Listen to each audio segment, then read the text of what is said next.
Hello everyone, and to start our interaction series, we'll be working with making box triggers that can interact with the environment, starting with this elevator blueprint, which we'll be able to control if it can go up and down, control the speed, and make it so that we can make an elevator that can work in more than just one place without affecting its speed. And with that, we'll start off the video.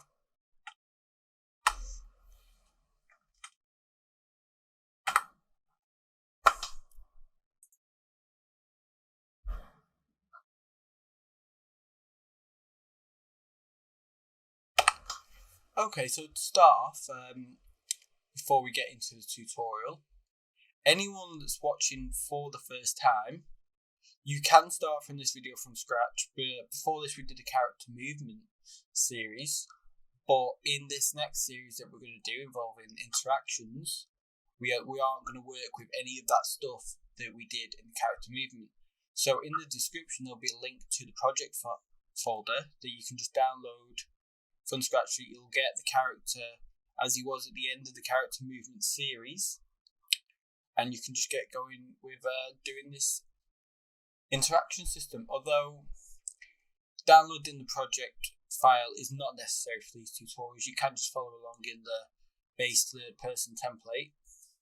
But if you download the project, you'll get this whole map to work in which, as we go through the tutorial, we're going to slowly get through this little dungeon level. And if you just want to download the level, if you've been following along with the tutorials, as you'll know, any new assets will also be downloadable from the link in the description. But yeah, so today we're going to work on this elevator that we're going to make a little bit smarter than the other elevator tutorials that we've seen. Usually we just move in an elevator on a timeline and it only works for that specific elevator. But with this one, I want to make an elevator that you can use all around the levels that you make that can be editable. So with this, we'll make an elevator where we can change the distance that it goes to and the speed, rather than just have it all working from one timeline where we'd have to change the timeline every time we want to change the elevator. And we'd end up having to make loads and loads of different elevators. This one, we only need this one elevator blueprint and we're good to go. With that, we will start by making our blueprint. So we're going to call this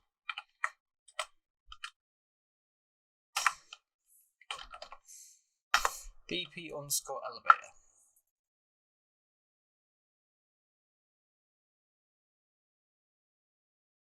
Put this in here, and as when we make any new blueprint, we want to get a scene, be our new route. And this is just because we don't want this little icon in our level because it can tend to get in the way. This is just a much cleaner blueprint. And so first we need to make a cube that's going to act as our platform.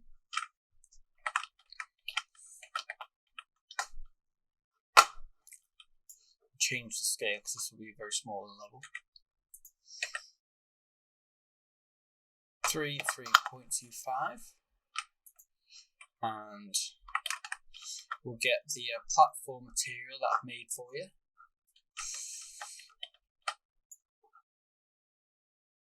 And what we're going to be working with today mainly is box collisions, which is just probably one of the most used kind of interactions that you'll come across, just because anytime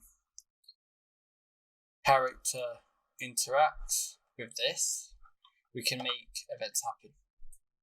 It's just a very, very simple way of getting things to happen in our games. So we'll make this about the same size as our platform. And then the other thing, we want to attach our platform or our collision to the platform. And next we want to get something called a billboard, just to give us an in-engine visible thing, because we're going to change this. So this will be our start locator, and then if we duplicate it, create our end locator, and we'll be able to move these around in engine to define where our elevator starts and ends. Usually we'll never edit our start, but we'll edit our end. So we'll just move this a little bit below. And with that we can get into our event graph.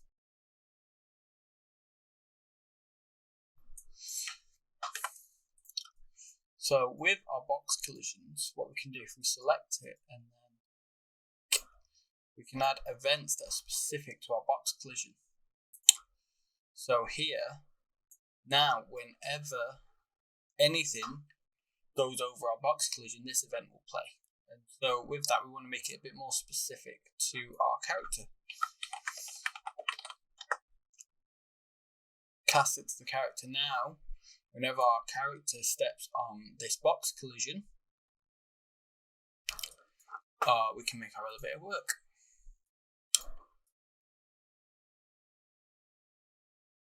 So, first thing we want to do, get our platform, get the world location. We want to promote this to a variable, and this will be our platform location.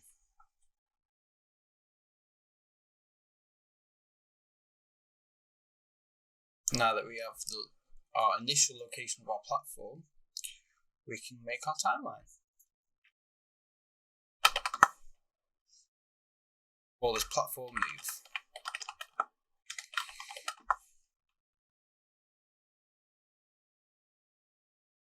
Now usually what we do with this timeline, plug it into place from the start, is we would make a float track from 0 to 1, just an alpha float track over the amount of time we want our elevator to move. The issue is here that if we change the distance of our elevator, it would either move faster or slower, and we want our elevator to move at constant speed. So a trick that I found is that instead we make a 1 second float track that we will continually repeat until we hit our location. Call this per second.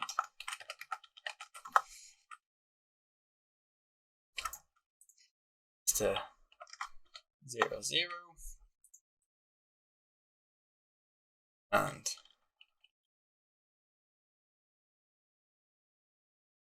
1, 1. Compile. Right, great. So now, whenever we finish this, I'm going to plug it into a branch because we are going to use a branch for it later. Show you what we'll be doing now. If we just clean this.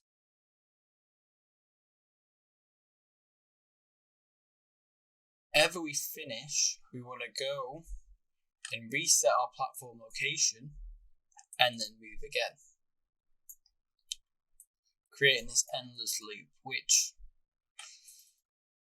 we are then going to set up the conditions to stop when we meet the right location.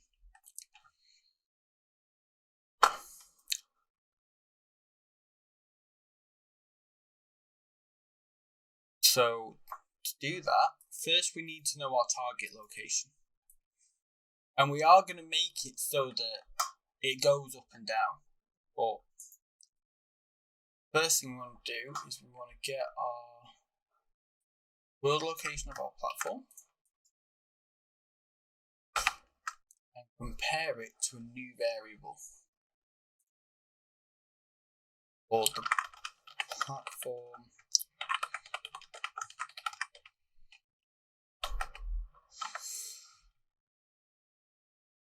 target location.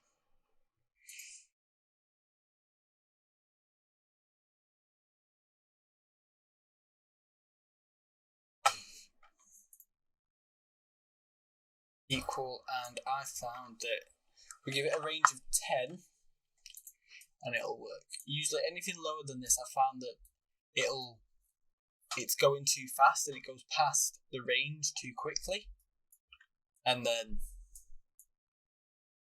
it just goes through the floor. Now every time we update,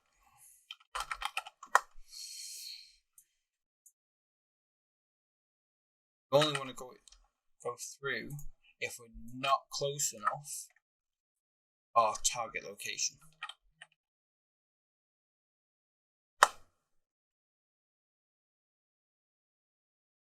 I'll do it again. There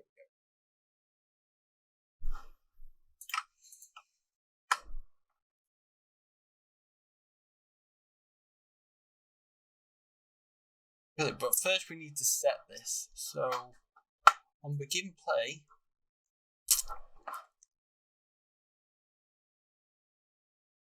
first time we ever do our movement,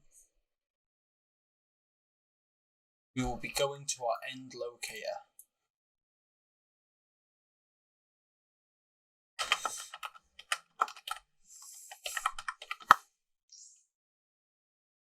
Use that to set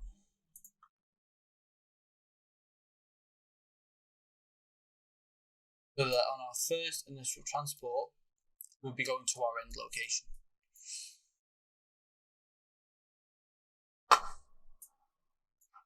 We also want to plug this into here as well.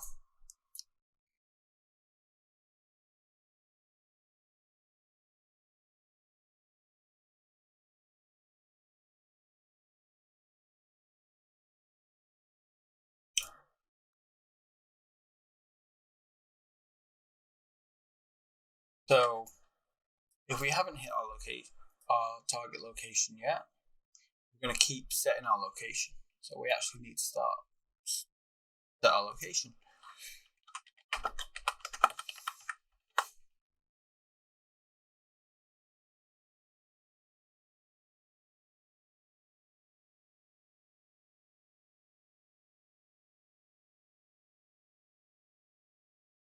That is, we always do a timeline, so we want to get us alert.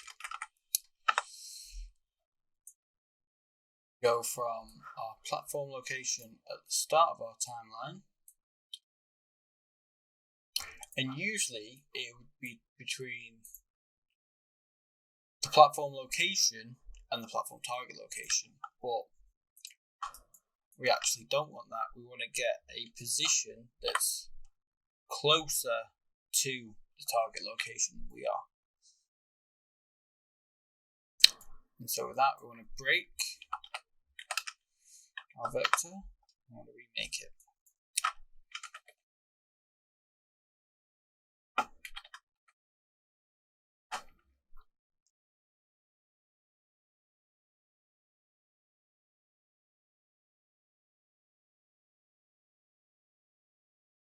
Example, if you did plus,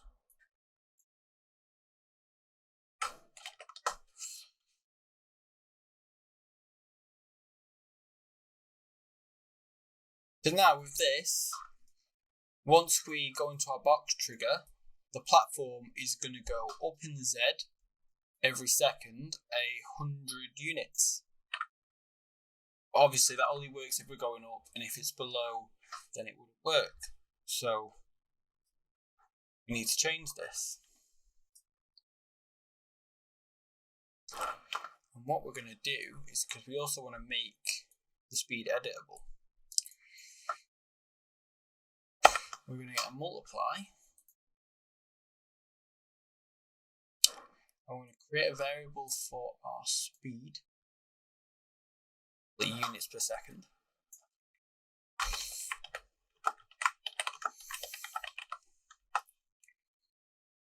And we're also going to find out if we're going up or down. So with that, we can plug this multiplication into a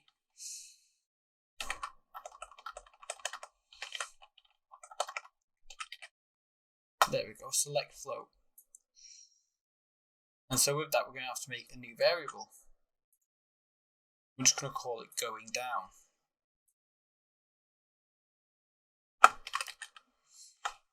And so, if going down is true, we go to A, we want to times it by -1 to go negative. In B, if going down is false and therefore we're going up, we want to make it positive. Brilliant. And with that, we're going to get our going down variable, just compile it, print, and set it to true initially. Or, well, no, actually, we want to make these two editable, so that you can decide when you place the elevator if it's going to go up or down first. And we'll also do this with speed, so you can set its direction and its speed, giving you much more control, as well as its location. But now, we need to make this stop. To do that, we're going to create a custom event.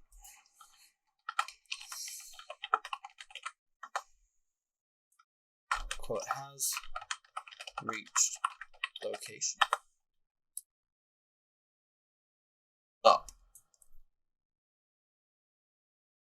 And so, if these two are false,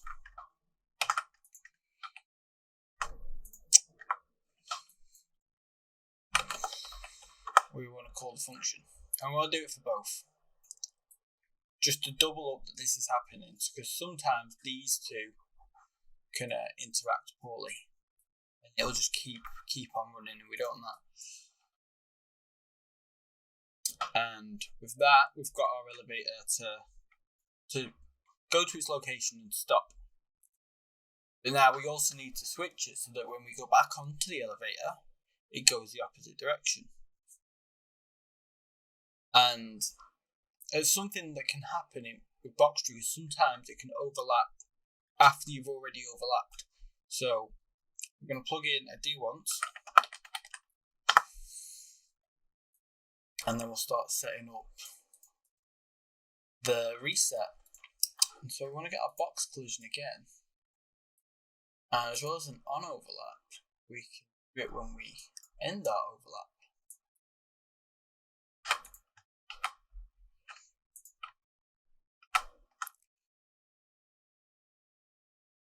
And we're going to do a few things with this.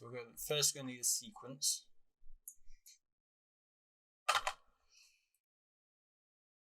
So whenever the first thing we're going to do is going to reset so that we can use the elevator again. But then we're going to set our going down variable to the opposite of whatever it was. So we want to do a select.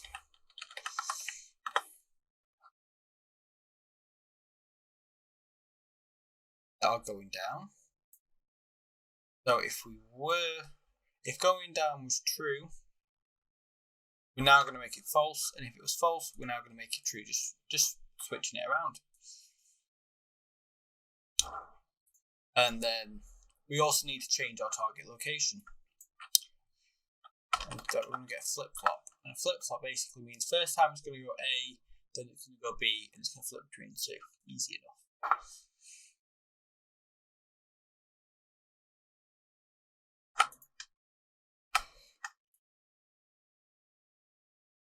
Get our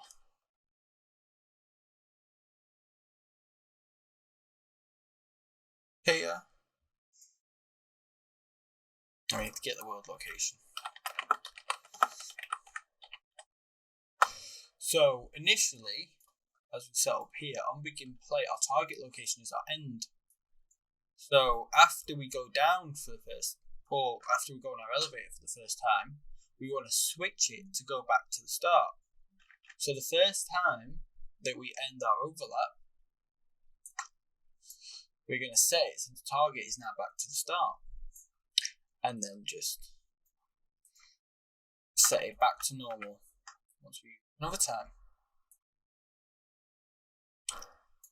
And with that, this should be everything that we need to get our elevator working. As you can see, it's a bit more complex than a usual elevator, but this should work.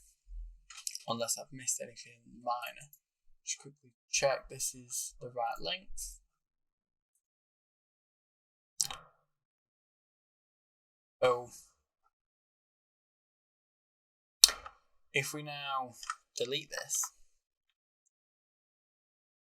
practice elevator that I made beforehand, get this, and as you can see on the side here, we have our units per second, which we're going to set to 200. And first, this is going to go down. As you can see here in our details panel, we can also select any of the components that we made. So we want to get our end locator so that we can now move this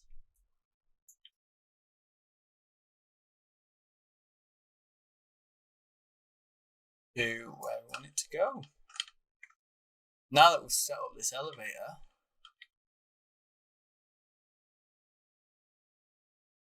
work.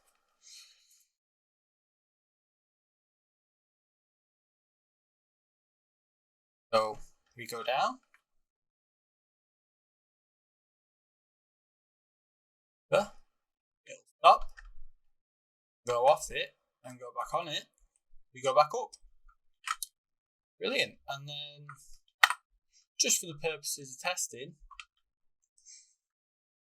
go into our level again and we'll put an elevator here.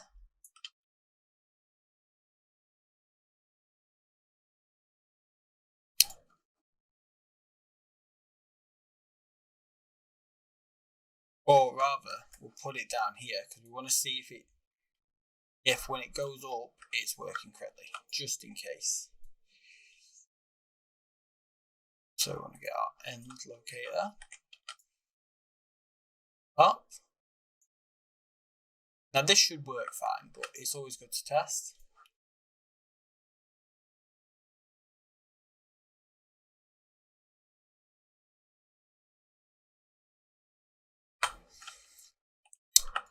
We didn't set the speed. And we want to untick going down.